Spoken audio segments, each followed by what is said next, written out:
This is the afternoon edition of the Weather Xtreme video. This is for Friday, the 17th of August. Tricky little forecast here as we get set to go into a weekend, a summer weekend here. Let's go in there and take a look at some of the Skycam shots around the network this afternoon. First off, from Tuscaloosa. And you know the deal, that morning convective system stabilized the air. It's fairly cool and fairly stable, and so far, afternoon storms ahead of the front have been a no-show. The sky there is mostly cloudy. A very similar sky coming from Gadsden on the eastern side of the state and up in northwest Alabama. There's a look at downtown Haleyville, where a little bit of sun breaking through, but still a lot of clouds around. Big upper trough to the north, helping to push a cold front down this way.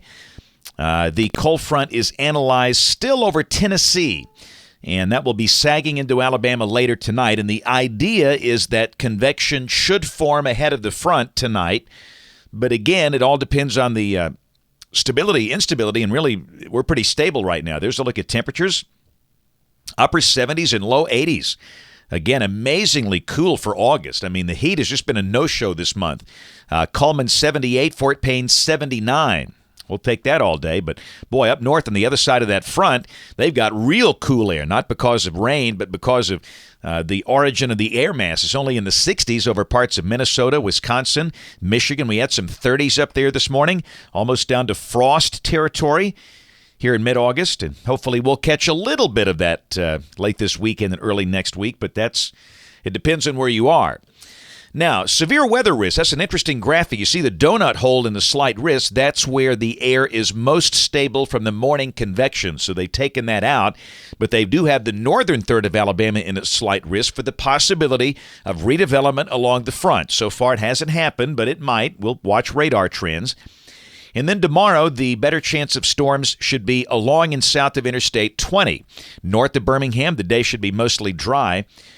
And pretty much the same deal on Sunday. And exactly where that boundary stops, that will determine your chance of rain over the weekend. And it's going to be a very close call, as you'll see. There's the QPF chart, and the guys at HPC have the heavier rains south of Interstate 20. You go up north, and there's not much over Muscle Shoals, but you go down south. That's showing 3 to 3.5 inches on the Gulf Coast down around Gulf Shores, Pensacola, and Fort Walton. And if you're beach-bound for the weekend, it's not going to be a total washout, but yes, no doubt, you'll have to dodge showers and storms at times on the Gulf Coast this weekend. All right, tropics. Let's take a look. We've got 3 areas to watch. First off, on the left, you've got former TD7 that looks like it's about to become TD7 again. We've got Gordon, the tropical storm in the Atlantic, and a new wave off the coast of Africa.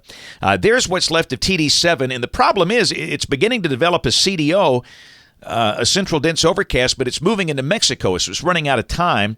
And there's the modeling on that, and again, it just moves inland tonight. So if it develops, it's just not going to have much time.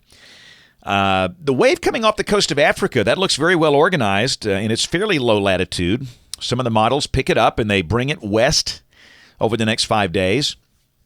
Long way out there, and you know the deal is a lot of dry air. Can it survive the journey? We'll see. Maybe, maybe not. And there's a look at Gordon. That looks pretty good. That thing is perhaps close to hurricane strength. They've got current winds at 65. And again, that's headed toward Portugal as a non-tropical system on the eastward journey. We'll check the modeling. This is the GFS, the 12Z run, valid at 1 o'clock tomorrow afternoon. Man, look at that nice, refreshing trough over the east. How about them apples for August? And down below that, where does the front stop? That's the big question. I thought I'd go with the NAM. This is showing the front at 1 o'clock tomorrow afternoon, roughly along Interstate 20. And that's been, the pretty good consistency. So tomorrow, if you're in Huntsville or the Shoals, you'll probably be dry, lower humidity. Birmingham, Tuscaloosa, Anniston, Point South. Yes, you might still have some showers around. Now, this is Sunday off the NAM, and again, it's relatively dry for the northern counties, but we note a convective mass off to the west with moisture coming back north. We'll check the GFS on Sunday, and it's pretty similar. It's got the front roughly along Interstate 20. We'll go to Monday. The GFS all of a sudden looks kind of wet, almost like a tropical wave feature. We'll check the NAM. It looks identical. So all of a sudden now, instead of Monday being dry, it looks like we will see a northward moisture surge, and we will see a better chance of showers and storms statewide. We hate to do flip it and flop it in the forecast here, but there's very good consistency now. We'll go to Tuesday of next week. That still looks wet. Wednesday, again, that looks like some type of tropical wave coming across the Gulf, almost, with maybe some good rains for central and south Alabama. Thursday of next week, we're drier. And a week from today, weak flow aloft, and down below that, maybe enough moisture for a few scattered showers. So there's still a lot of uncertainty here, as you see from what we've gone through. We'll check the end of the forecast on the 2nd of September. Look at the westerlies getting stronger across North America. And this is the second day of meteorological fall. Like saying that. The 588 bubble is a little west of here. And again, that's a nice, cool-looking air mass that's kind of nosing in here. And no sign of any really serious hot weather problems. The worst of the summer heat, thank goodness, is well behind us. To understand, yeah, it's always hot at times in September, but that stuff we had in late June, no more for this year. That's it for the Weather Xtreme video this afternoon. Notes on the blog. My next video will be Monday morning at 7. Brian Peters, the man that looks like Colonel Sanders, will have the updates tomorrow and Sunday. And if you can, catch us on ABC 3340 News at 4, 5, 6, and 10 on the live stream or the television side. Thanks for watching. Have a great weekend, and God bless.